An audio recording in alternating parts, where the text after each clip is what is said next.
Hello, my very patient artists. Thank you so much for waiting patiently for me to upload another video.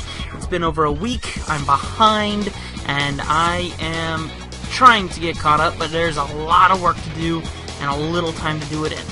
But let me make up for it by showing you another little tutorial on how to make large-scale patterns. So instead of drawing out individual items, how to make those items, copy them in groups, and be able to use them on a larger scale. So, here's what we're going to do. This is a commission that I'm finishing up for a client, and we're going to go ahead and put some flowers on this dress, and we're going to do it very quickly. And you know how long it would take to do it if you had to draw each individual flower. And plus, the other problem is you don't have the same design of each flower, and you want to keep a copacetic pattern. Let's do it, shall we? Alright, here we go. Let me get zoomed in here. The sooner I get this piece done and sent off, the sooner the client will be happier. So let's start here just by finding an open area. I'm going to make a new layer. Make sure you make a new layer. And in this new layer, I'm going to go ahead and draw out my first flower. Okay? So let me zoom in here a little bit more. And the flowers on the picture that they sent me were very simple. So we will make sure to keep it simple, stupid. K-I-S-S. Keep it simple, stupid. Alright, so we're just going to go ahead and I'm going to make my brush just a little smaller. And I'm going to go ahead and draw some petals. And I'm going off of a picture, kind of, sorta. I know what it looked like in my head, because the most important part was drawing her face, and the rest of the design is kind of my own undoing, however I want to handle that. So, I'm kind of going off the picture that I saw. Probably would help if I was a little bit smoother.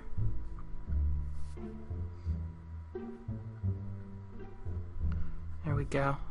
So you kind of got the petals and the leaves. And I want to clean up a couple of these petals. The closer that you zoom in, the better your line work will turn out, because your hand gets better control up close. And also, if you can learn to be a fast mover on the pad, it's going to help you out a lot too. So instead of doing this slow movement like this, which your hand can then get jittery, it's better to just like that, and just do it as fast as you can within control, because then you get these nice, clean, flowy lines, and it's going to make your piece kind of stand out a lot better. Let me go ahead and change these up here. Oh dear, what happened? Alright, it jumped on me. It's because my pen went down to here and moved the bar. So, oops, it's a little out of place. There we go. It's just about close enough. Let me tighten up the petals here. You know what? I'm not going to do too much with this. What I can do if I want to is I can take this lasso tool, then I can select each individual petal. Okay, and then I can copy or cut via layer. And you can do that by going to Layer, New, Layer via Cut. I have it pre-programmed into my Wacom Cintiq as an individual button. Now, the problem is as I'm making these adjustments, it's removing these and separating them from the original layer. So you gotta be careful, because in a few moments here, I'm going to put these all back together again, so that I can edit it the rest of the way, because your item that you're making here, that we're going to make on a large scale, has to be one individual layer. Alright. Oh, well, that's another trick. You could just highlight the item and then move it with your move tool, like this. That way, you don't have to put it on a separate layer. I keep forgetting about that because, to be honest, I'm used to my workflow. So I'm just tightening this up here. Maybe I'll turn this petal a little bit more this way instead. Whoops. bit more. There we go. Okay, so I'm just going to go ahead and go with that, and then let me find all of my missing petals here. I'm gonna select all these layers. I'm gonna right-click it, and I'm gonna say merge. There we go. Now that should be one whole petal again. There we go. Very good. Let me get rid of that selection. There we go. So that way it's one individual. Yeah, it's not the best petal, but believe me, once it's put on a large scale, it'll look great. So I'm going to go ahead and just take this layer. I'm going to make it a little smaller, because this is going to be a ton of different petals, okay? So here's what you're going to do. You're going to go ahead and, instead of having to redraw all that all over again, and I'm sure a bunch of you already know this, but there are a few people who this will be new to. I'm going to go ahead and make a group box here, which is just a file where you can store these groups. I'm going to go ahead and put that in there. And you'll know it's in there because it's kind of indented in. And then what I'm going to do is I'm going to go ahead and copy that individual flower. I'm going to take it and I'm just going to move it a little bit to the side.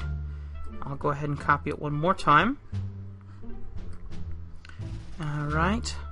And I'm going to put that one over here. And maybe I'll rotate it. Maybe I'll do something like this instead. Okay. Try and keep it as square as possible. There we go. And then let's make another one. We'll hit enter. That way it finalizes the selection. And we'll take, we'll take another one. We'll drag it down to here. And I'm going to turn it a little bit just so that it looks a little bit like it's still there. Oh, and I'll show you this too. See this little thing right here? If you move this, wherever you move it to, your item will pivot off of it. So if I put this on the end here like this, and I turn it, it's gonna pivot, see, like that, off of that point.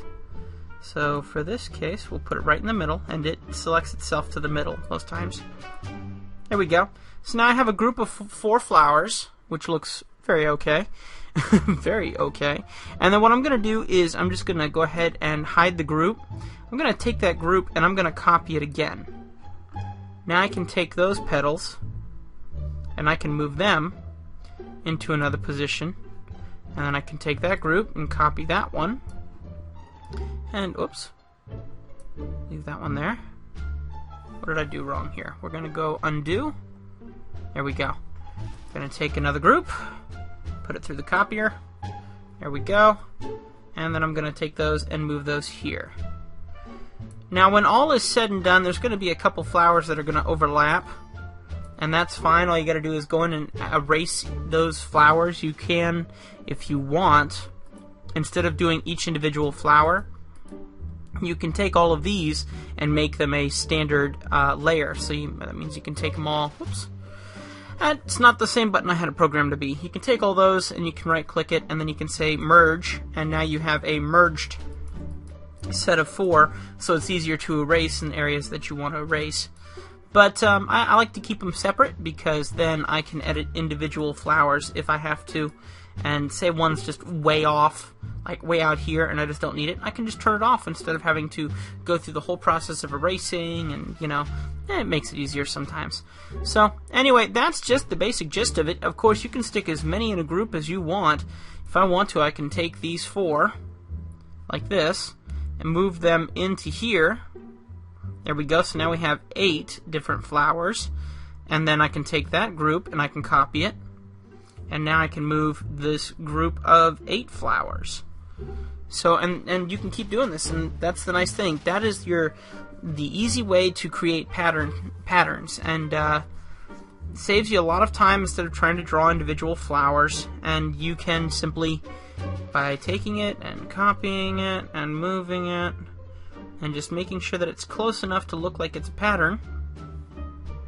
And then if you want to, you can take the whole groups and you can warp them so it looks like it's going around the dress and around whatever you're trying to get this pattern around or whatever. There's tons of different options. You're definitely not without options doing this. So I'm just going to keep going.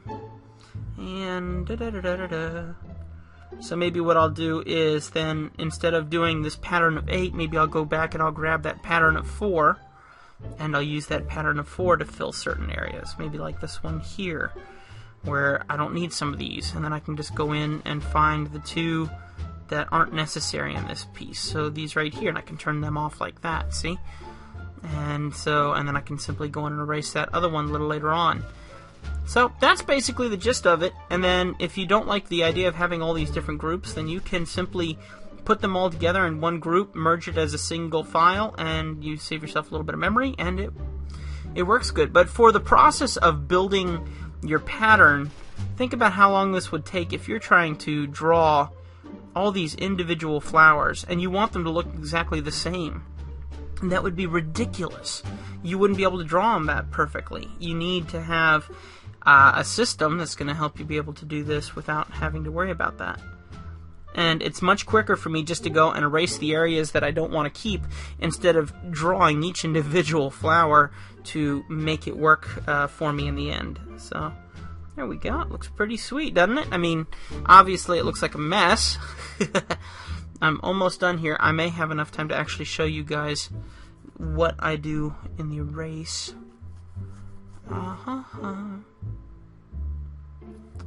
Anyway, thanks for being so patient with me, guys. As you can see, the comic hasn't gone out this week. The No Clue Animatic hasn't even been completed yet.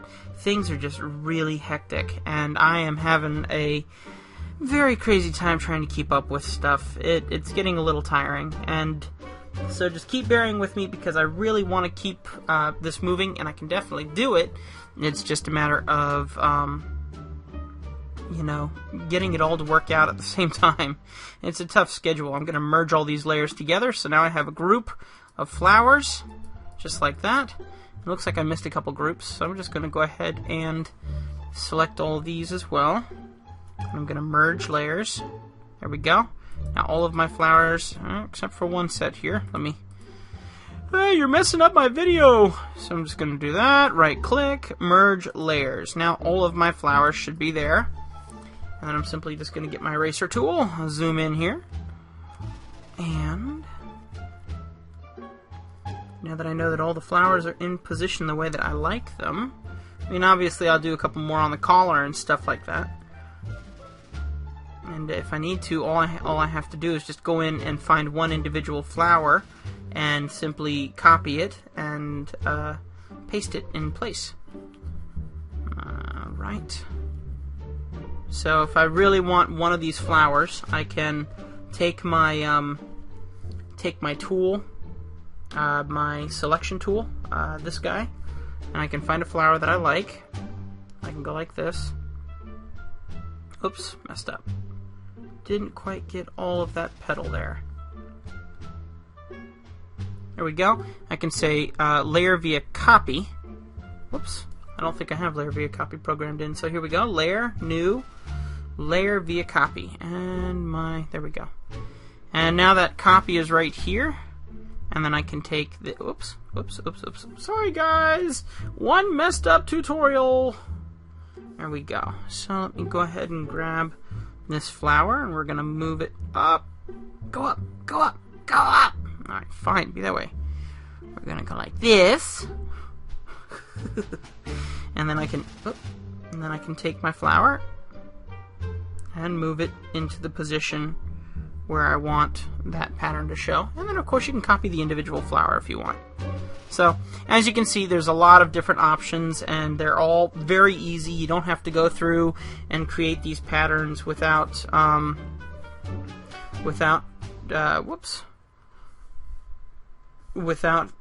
to draw each individual flower and stuff. So anyway, sorry for the confusion. Hopefully the tutorial made up for that and my horrible talk. It's definitely a little tougher to do the video and do the drawing and talk at the same time, even though I talk to myself all the time. But you didn't hear that from me, though. Remember, you are my fans. You're not gonna rat me out, right? Tim talks to himself. Actually, no, I talk to Mickey Mouse. Hi, what's up, Tim? I'm doing good. How about you? Doing fine. Have you seen Pluto anywhere? I haven't. How about you? Well, I'll be asking you. So anyway, yeah. All right. I need some more Diet Coke really bad. Anyway, guys, that's going to come to the end of this tutorial here. I'm going to go ahead and finish this up and get it sent off to my client. Thank you so much for your patience. More videos coming soon. Some watercolor videos coming soon as I can figure out how to mount my camera so it can see over my shoulder without me, having to worry about that. I got an easel all set up and everything, so if you know any good ways of mounting a camera for that sort of thing, please let me know. I've been looking online for rigs and stuff like that, and I can't find anything that's really worthwhile. So let me know if you know anything like that. Send it my way, and I would be very appreciative, okay? So God bless you guys richly, and I will see you in my next video coming up as soon as possible, I promise. And just keep bearing with me as we move ahead, and hopefully I get all caught up with my sales here. And once those are all caught up, then I can do lots and lots more tutorials. I love doing tutorials. I love you guys very much.